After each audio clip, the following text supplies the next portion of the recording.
shows to me, see, this is what happens and why I said it was over. Here's why I said it was over. It wasn't, I'm in the game. And when you're in the game, you understand how people react to things. It's like there's a mental component to this game that... What's up, everybody, and welcome back to another episode. Please like the video and subscribe. Our target is only 1,000 likes. So, Universal Music Group has officially responded to Drake's lawsuit involving Kendrick Lamar's Not Like Us diss track, accusing Drake of attempting to save face in the wake of losing a rap beef to Kendrick Lamar. According to Billboard, the record label filed a motion on Monday, March 17th, to dismiss the lawsuit, calling Drizzy's accusations against them meritless, as he filed the defamation lawsuit due to the public embarrassment he endured. So the motion read, plaintiff, being Drake, one of the most successful recording artists of all time, lost a rap battle that he provoked and in which he willingly participated. Instead of accepting the loss like the unbothered rap artist that he often claims to be, he has sued his own record label in a misguided attempt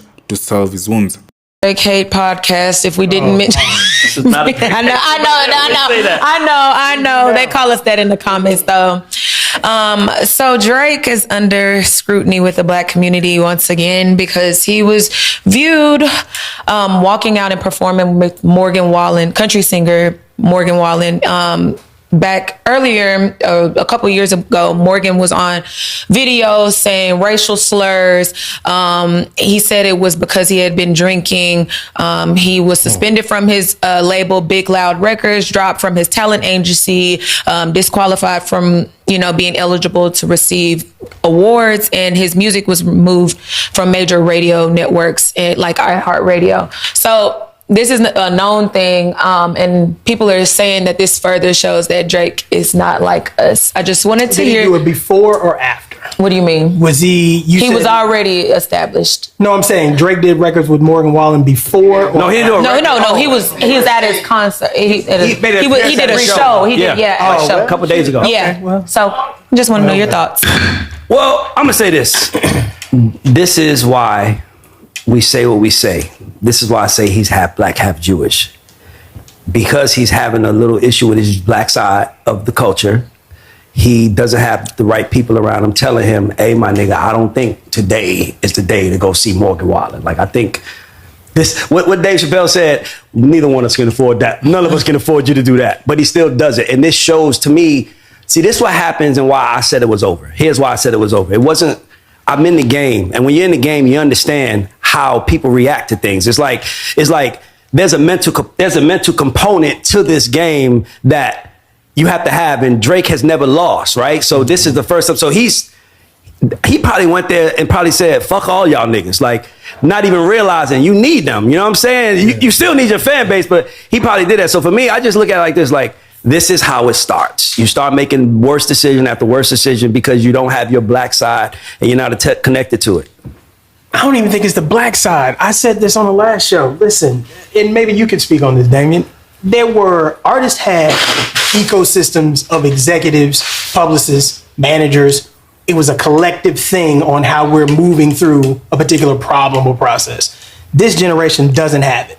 We literally hand bags of money to children and we say, go do you as long as you show up on time and do these records and hit the stage. So Drake is the product of that. I think there's other artists. I mean, you're seeing Bieber crash out.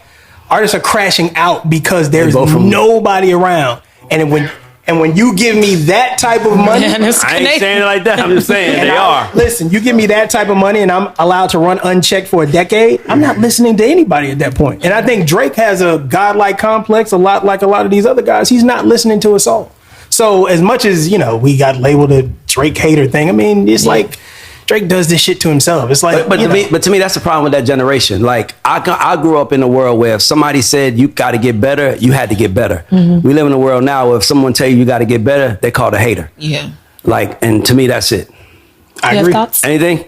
Well, I always got thoughts for everything, but I love it. We know the country cat. First of all, right now, he's the most highest radio played, charted country person, period. Morgan Wallen is. Wow. Okay. It is facts. Okay. Right?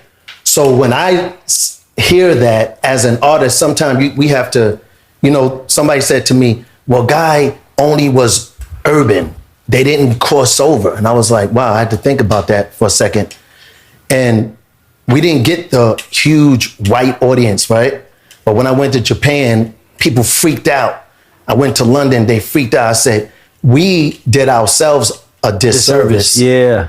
Because we stood here in front of black people to make judgment on what they thought or how great they thought we were. And where there's billions of other people that wanted to hear what black people fell in love with. So you have to qualify just to get heard. Just to get heard. And then got to qualify again if you want to, but you already made it there. So it's like, why would I?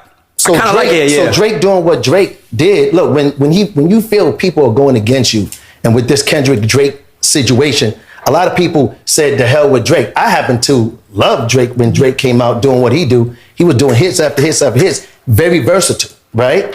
So for me, I think the industry paints the picture and they kill who they want to kill and raise up who they want to raise up. Plants. And you feel me?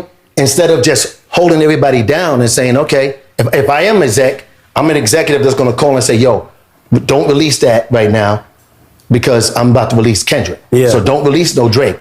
Because if you do, I'm going to destroy Drake because I'm going to let Kendrick go way out and go off, right? So all this stuff happened, and when Drake was doing all that stupid Drake stuff, right? No, I mean, it's just what happened. People started playing him wrong and when, I mean, these are two great individuals. So is it bad that he went on his stage? I don't think so. But the culture looks at it wrong.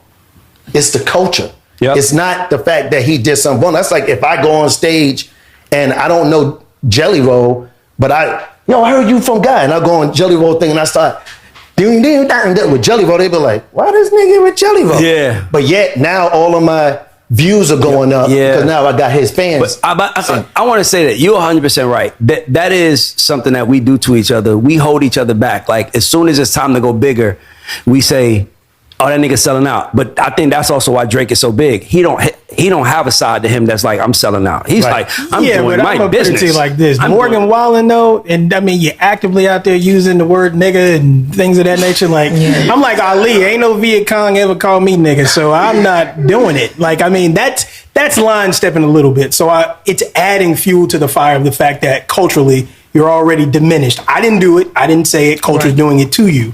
And then you happen to go to the concert of the guy who's caught up in scandal, who happens to be one of the biggest. So you're doing it for clout. But this is a guy that's probably said, yeah, come on, get those tickets, boy, them goddamn boys ain't gonna goddamn say nothing about you when you on stage with us, goddamn it. I mean, it's like the villain. It's like a villain being with a villain. Yeah, but that's my point though. But certain villains in the black community we don't come back from.